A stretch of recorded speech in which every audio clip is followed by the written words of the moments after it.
It's sort of like a guilty pleasure of mine. Like, I don't know what it is. Please let me know if you have this problem too. It's not that I didn't have the time to change the shirt that I was wearing in bed to go to work, but it makes me feel kind of good knowing that I could do that.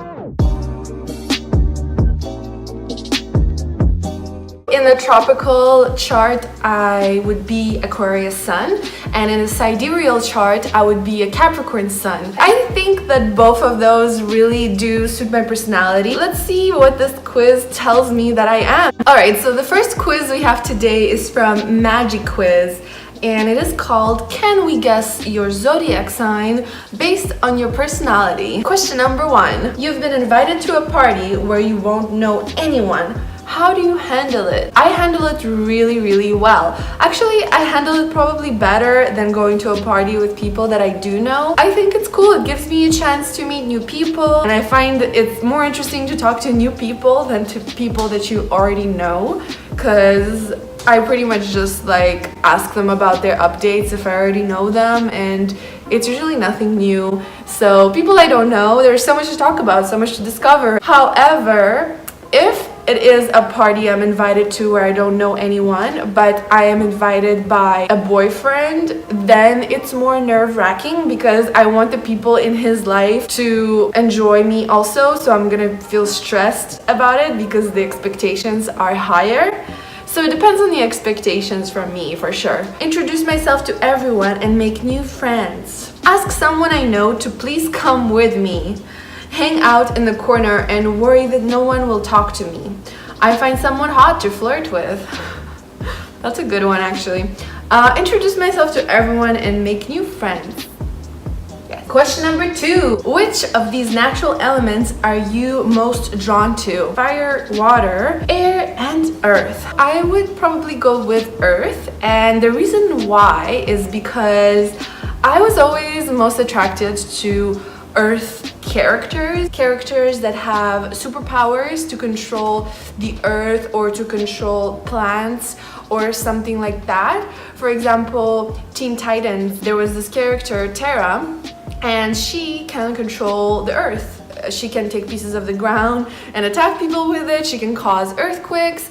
And I really associated with Terra. I always felt a connection with her because she was kind of this angry kid, and people would try to befriend her, and no matter what, she still stayed really angry and uncomfortable, and it was never really clear why until you realize that she was actually trying to... Maybe I shouldn't spoil it for you, huh? Maybe you're gonna watch that show, so I'm not gonna say anything. Question number 3. Why did your last relationship end? Oh my goodness. These are interesting questions. All right, well, my last relationship ended because he didn't seem interested in what I had to say.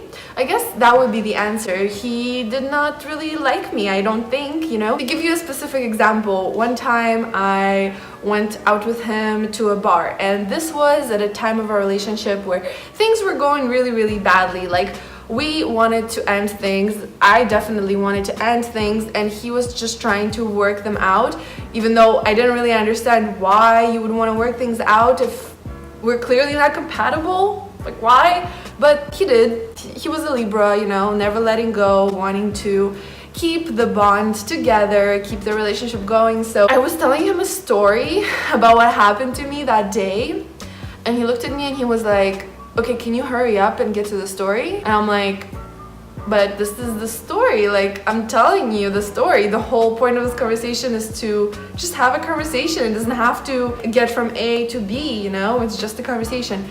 But he was insisting that I'm giving too many details or drifting off too much, and that I need to just tell him what's the point, you know? But maybe it's just me, but I feel like I definitely don't talk to get to a point. I don't really care that you know the reason why I'm telling this story or what is happening in the story, so much as I just want to express myself and talk and talk and talk. And if you're gonna shut me down and basically be like, this is enough, like, I just get to the point, I don't see why you should be partners with someone like that, you know? I lost my temper often. I mean, I did, but he did too, so It's not a big deal. I was too slow to move forward. I couldn't commit. Why is it all about me? I guess I should think about me and not just about what the other person did wrong. I was too moody. I had to be in charge. I didn't feel secure. That could be a good one. I didn't feel secure. I couldn't make up my mind. I had too many jealousy issues. We fought too much. I couldn't forgive. I was too distant. I was too confused. I would say I didn't feel secure. I didn't feel like I was secure with a partner who doesn't care to hear my stories or that gets annoyed with me just for talking too much. All right, next question. Question number 4. What's your dream job? Well, my dream job would definitely involve staying at home and being able to play with my cats all day and do projects all day and just enjoy life, not have anybody telling me where I should be and at what time, and to have some kind of freelance business. I'm not sure, but definitely something that doesn't involve having to see or talk to too many coworkers, because I am not the best at that. I get a little bit too confrontational when things are not making me happy, and once that didn't work, I would just leave. I tend to not stay at any job for very, very long because I get bored. Like once I learn everything there is to learn, I just get bored and I want to live my life. I'm not just here to pay some bills, you know? Let's see if staying at home and doing nothing is an option. Entrepreneur, chef, travel writer, teacher, famous actor or singer, brain surgeon. I mean, I guess I would go for entrepreneur. Question number 5. What's your ideal first date? Well, you just need... I would say the first date, we would need to go somewhere that you can talk to the person, but not all your focus is on that person because, well, number 1, it's very stressful, and number 2, it can be also not that great if you don't like them and you have to stay there because you don't want to leave. Actually, now that I think about it, I think that the best date idea for a first time date would be some kind of museum. You can see what kind of critic they are, how they express their opinions, how they deal with it when you have conflict of opinions, and also you walk around in this big place, so it's a little bit like touristic vibes, so you can see what it would be like if you went somewhere outside of the country with them as well. So yeah, I think a museum would actually be a great one, and if you want to cut the date short, you can just say that you have to go and there's no meal waiting to come your way, there's no order that's been ordered or bill that needs to be paid. You just get your tickets, get in, and get out. Dinner at the nicest restaurant in town, going for a hike, something totally unique like skydiving. Ugh, scares me so much. Talking until dawn under the stars, going to see a comedy show, volunteer for Habitat for Humanity together. Going to see a comedy show is something I've done a few times on a first date, and it's actually a really great idea. So I would say going to a comedy show. You will never fail. You'll definitely have a good time, even if your partner was not that great. Next question. Question number 6. You decide to order out for dinner tonight. What do you get? Ooh, I love ordering food. It's one of my hobbies, I would say. Okay, so when I order food, well, again, it depends on my mood, it depends on how I feel, it depends on what I ate that day, all of that stuff. But generally, I would order Asian food. Sushi is a good one. But if you don't like sushi, then it's not a deal breaker. Like, it's okay, you're allowed. I don't know, there's nothing that I would always order. It's always different. So something I've never tried before, maybe Bolivian. It's very specific. Okay, Indian, Mexican, Italian, pizza, burgers, a salad, Chinese, breakfast for dinner. Ooh, well, I guess I'll go for Chinese.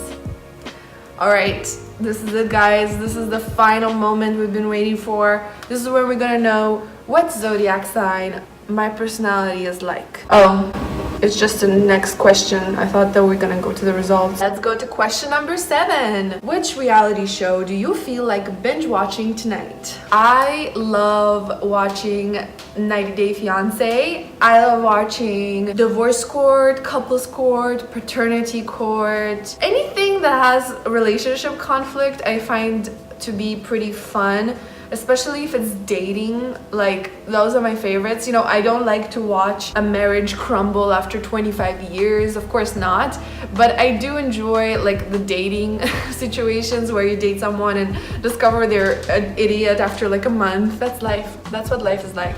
The Bachelor, Project Runway, Shark Tank, House Hunters, Top Chef, and The Voice. Oh my goodness, I love Project Runway. I love Shark Tank, although I do watch the Canadian version, which is Dragon's Den.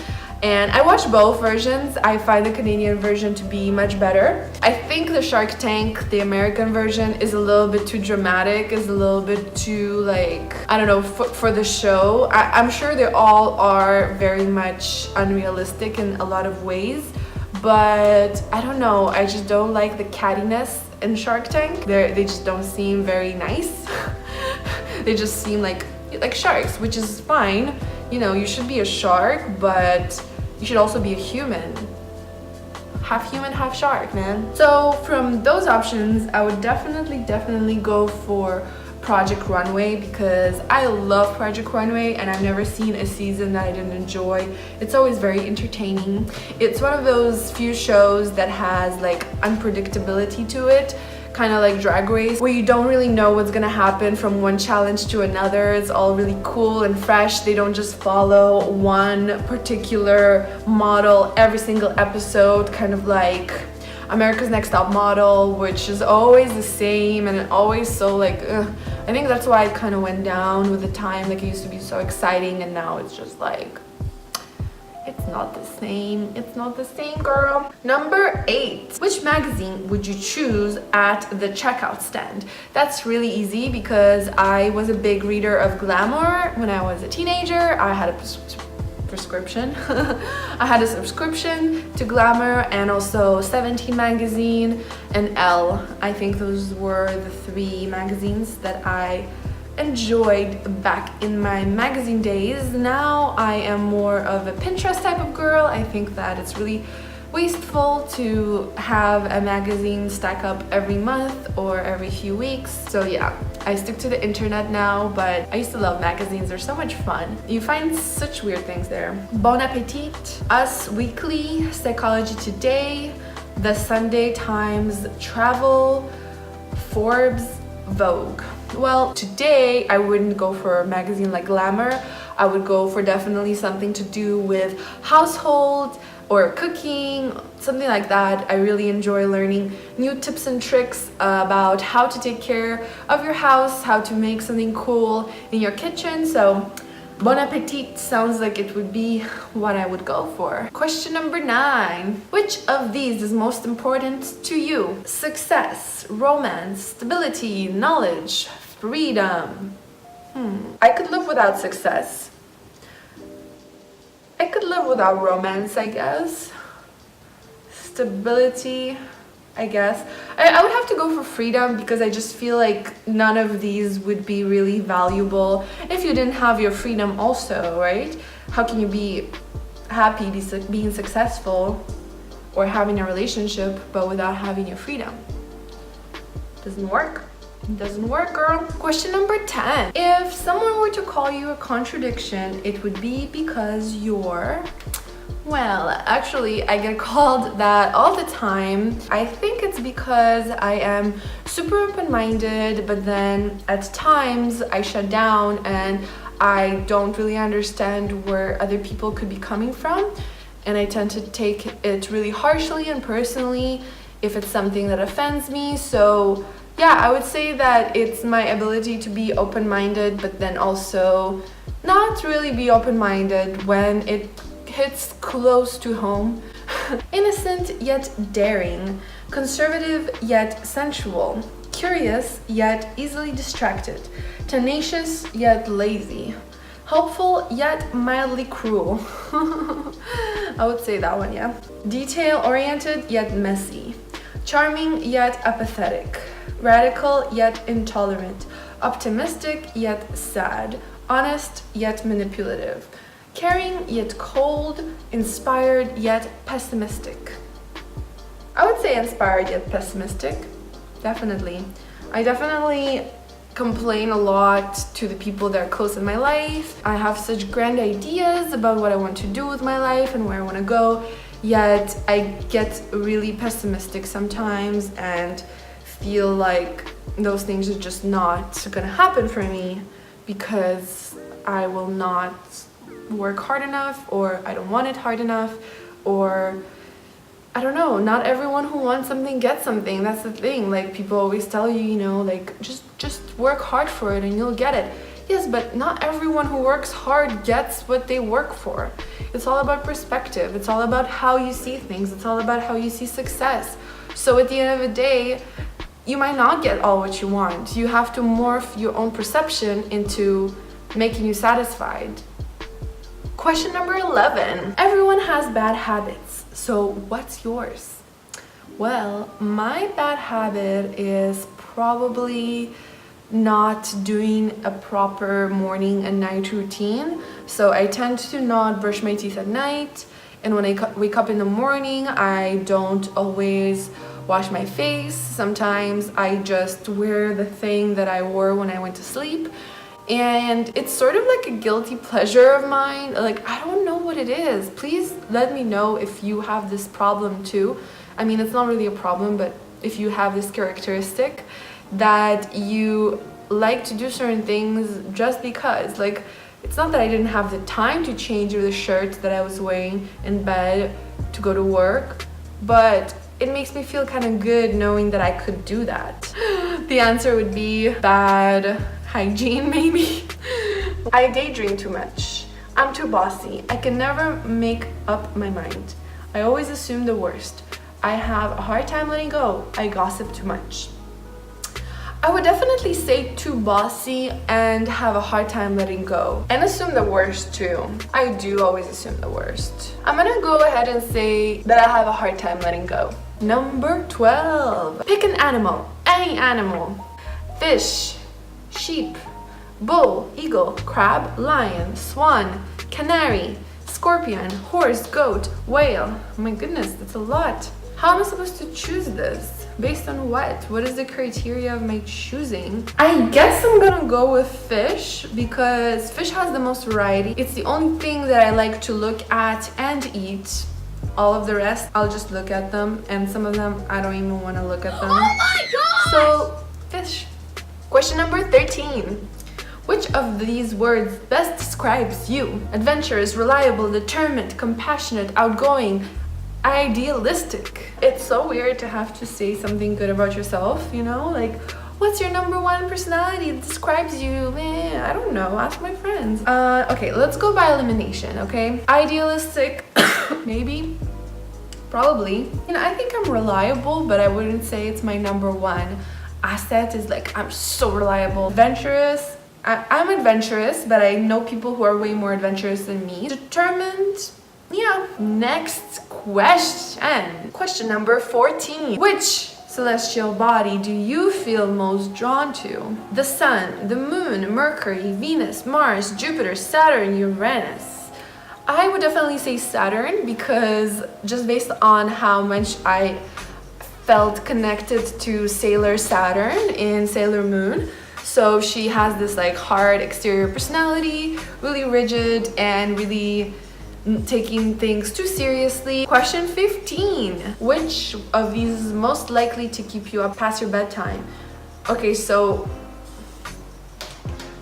insomnia, going out to a show, getting a little something, studying or working, going for a late night run, I wish, a creative pursuit like painting or poetry, I get distracted on the internet, watching scary movies, my friend calling after her boyfriend dumped her. Definitely a creative pursuit. I stay up at night a lot. If the inspiration hits me to do something creative, I need to use that energy and that inspiration energy to put it to good use, you know, can't just let it go. Question number 16. You're headed out for a night on the town. What sounds the most fun to you? Let's see. Going for a quiet walk, finding the nicest cocktail bar in town, playing a sport, a house party, an art gallery or museum, a fashion show, an intimate romantic dinner, getting coffee with a friend, a concert, a play, going dancing. That's a lot of options, and I'm not even an outgoing person, and I find this hard to answer, so I can imagine that it's hard to answer for an outgoing person. I do like parties, like house parties. Those are always fun. You know, even if you didn't have a good time, you can say that you were to a house party, so that makes you cool, right? Question number 17. Which Harry Potter house would you be in? Slytherin. That's an easy one. I know that already. And yes, I have done the sorting hat quiz, thank you very much. And yes, I did get Slytherin, in case you were wondering. Thank you very much. Question number 18. What is your favorite kind of weather? Sunny and hot, a cool breeze, low temps, snow, drizzle, rainstorm, fog, cold, cloudy.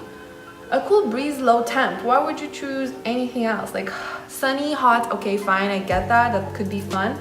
Everything else though seems like torture. Show my results, yo. Come on, work your magic, Magiquiz. Work that magic.